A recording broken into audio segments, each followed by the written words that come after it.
जो पढ़ाया गया है उस पर आंख मूंद कर यकीन करते हैं। और चलिए आज आज कुछ किताबी बातें करते हैं।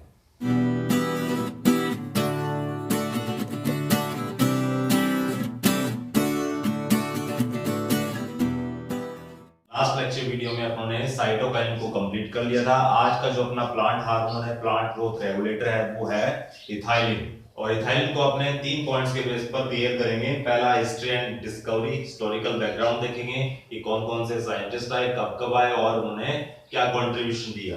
उसके बाद उसमें खोज पढ़ेंगे, किसने खोज की। उसके बाद करेंगे केमिकल नेचर, रासायनिक संरचना, और उसके बाद physiological effects on plant growth, किस तरह से पादप की वृद्धि पर इथाइलिन है वो प्रभाव छोड़ता है। सबसे पहले बात करेंगे हिस्टोरिकल बैकग्राउंड एंड डिस्कवरी। तो इसके अंदर सबसे पहले नाम आता है अपने आर्गेनी का।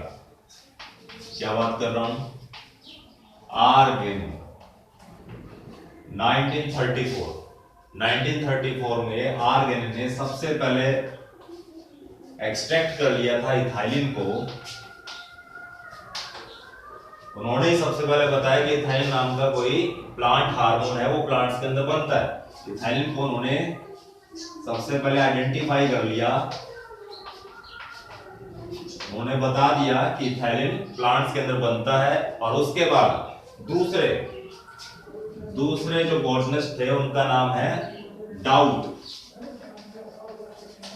डाउट आए 1917 में, ये इनसे पहले आ गए थे। डिस्कवरी के बारे में पूछा जाए तो आर्गेनी ने इसकी डिस्कवरी की थी। सबसे पहले प्लांट सेल्स के अंदर इनको आइडेंटिफाई किया था, किसको? इथाइलिन को। और अगर डाउट की बात करें तो डाउट ने सबसे पहले बताया कि जो इथाइलिन है वो नेगेटिव इंपैक्ट भी छोड़ता है, किसके ऊपर? प्लांट की ग्रोथ के ऊपर, पादप वृद्धि पर नकारात्मक प्रभाव भी छोड़ता है। किस प्रकार से? उन्होंने बताया कि एब्सिशन को प्रमोट करता है। किसको प्रमोट करता है?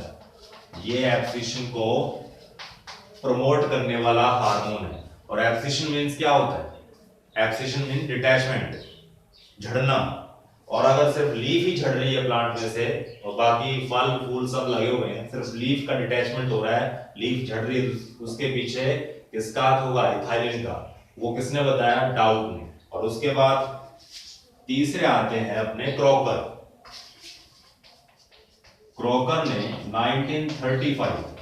1935 में ये कंसीडर किया कि ये फ्रूट राइपनिंग हार्मोन है। अगर फल पक रहे हैं तो उसके पीछे किसका हाथ है? इथाइलिन को fruit as a fruit ripening hormone. Ripening hormone,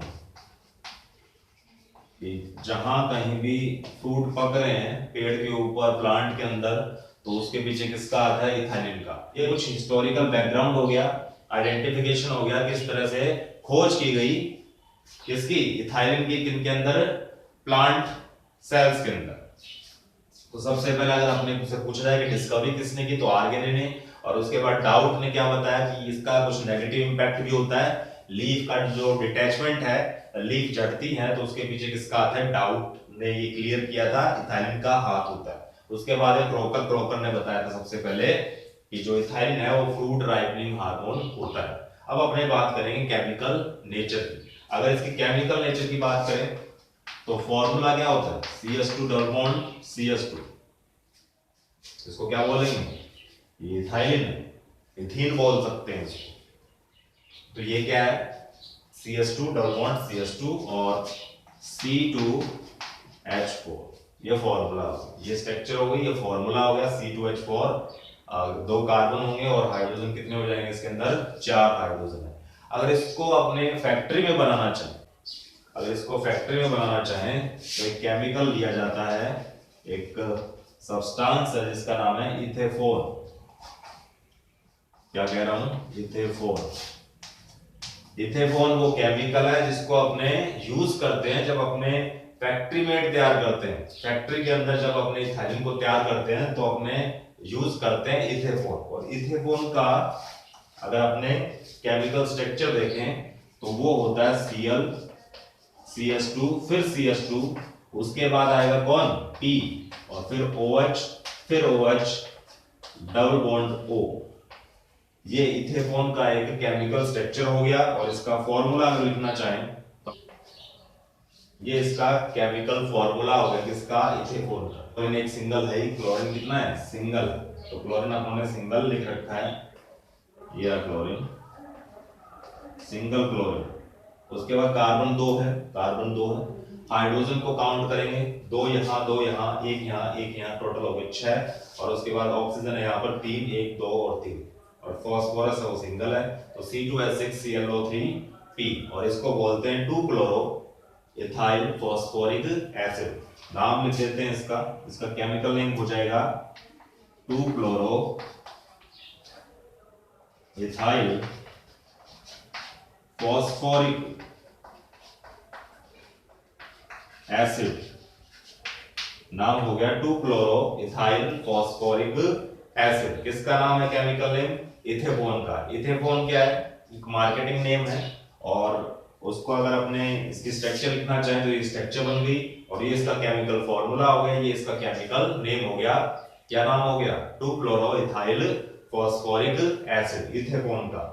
और ये इथेनॉल क्या है, अपने फैक्ट्री में बनाना चाहें किसको, इथाइलिन को, तो अपने एक केमिकल यूज करते हैं जिसका नाम है इथेनॉल। अभी अपने इथाइलिन का हिस्टोरिकल बैकग्राउंड देखा, डिस्कवरी देख ली, उसके बाद अपने केमिकल नेचर देख ली कि किस तरह से इथेनॉल से इसको तैयार किया जाता है। और एक और रोचक बात है, ये ऐसा हार्मोन है, वन एंड ओनली ऐसा प्लांट हार्मोन है जो प्लांट के अंदर गैसियस स्टेज में बनता है या गैसीय अवस्था में बनता है। गैसीय अवस्था में बनने वाला इकलौता हार्मोन जो प्लांट के अंदर गैस स्टेज में बनता है, गैसियस स्टेज में बनता है। तो अब अपने बात करने वाले हैं, एक और अपना पॉइंट रह गया था, वो कौन सा है, इफेक्ट्स। और अपने क्या पढ़ेंगे, इफेक्ट्स, कि प्लांट की ग्रोथ के ऊपर इथाइलिन है वो किस तरह से इफेक्ट डालता है। इथाइलिन को मैं पहले बता चुका हूं कि इथाइलिन वो प्लांट हार्मोन है जो ग्रोथ प्रोमोटिंग भी होता है और ग्रोथ इनहिबिटरी भी होता है।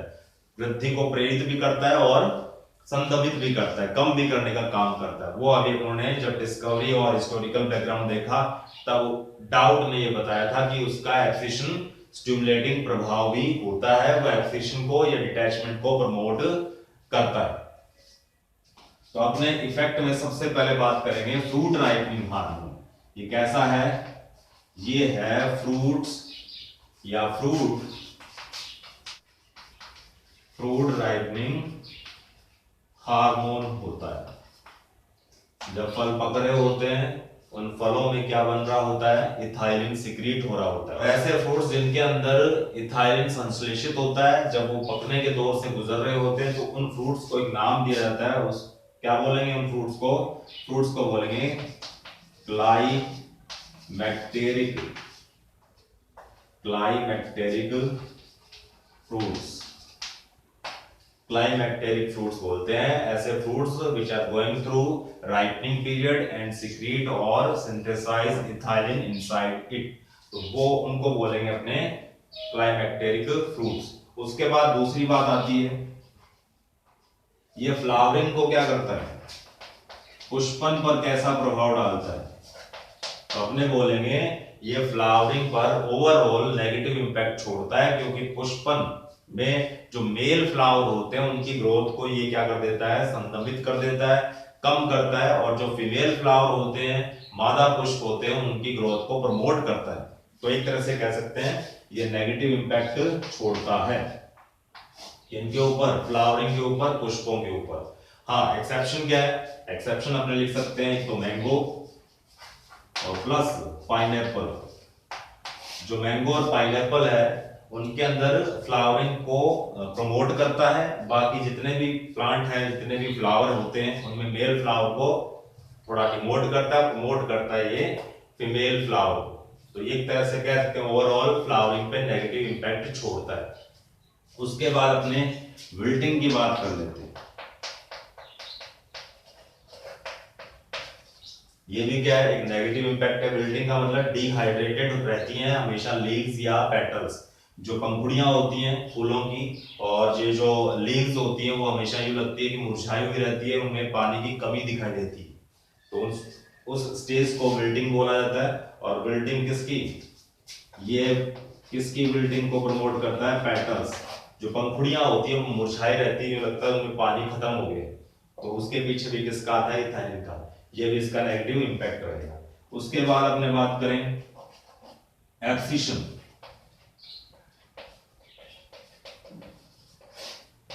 ये एब्सिशन को बढ़ाता है, लेकिन सिर्फ और सिर्फ किसके एब्सिशन को? लीव्स, पत्तियां। अगर पत्तियां ड्रॉप ऑफ हो रही है, पत्तियां झड़ रही हैं और फल फूल सब लगे हुए हैं, उन पे कोई इफेक्ट नहीं पड़ रहा और सिर्फ पत्तियों का पतझड़ देखा जा रहा है, तो उसके पीछे किसका हाथ होगा? इथाइलिन का ही हाथ होता है। और अपने को पता है जो मेजर एब्सिशन हार्मोन है वो है ABA, एब्सिसिक एसिड। अगर प्लांट के अंदर ओवरऑल पूरा उसमें डिटैचमेंट देखा जा रहा है, चाहे वो लीफ का डिटैचमेंट हो, चाहे वो फ्लावर का हो, चाहे वो किसका हो, चाहे फ्रूट्स का हो, उसके पीछे ABA का ही हाथ होता है। लेकिन सिर्फ और सिर्फ अगर लीफ का डिटैचमेंट हो रहा है, लीफ झड़ रही है, तो उसके पीछे किसका हाथ है? इथाइलिन का हाथ होता है एब्सिशन ऑफ लीव्स के पीछे।